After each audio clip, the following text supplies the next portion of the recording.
শক্তি অর্জন করা এতটা কঠিন নয় যতটা শক্তি লাভ করার পরে সেই শক্তি সামলানো কঠিন হয়।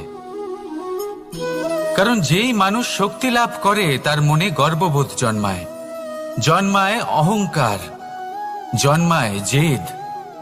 তাই শক্তি প্রাপ্ত করার সাথে বিনম্র থাকাও অত্যন্ত আবশ্যক। আর এটা আমাদের শেখা উচিত বৃক্ষের থেকে।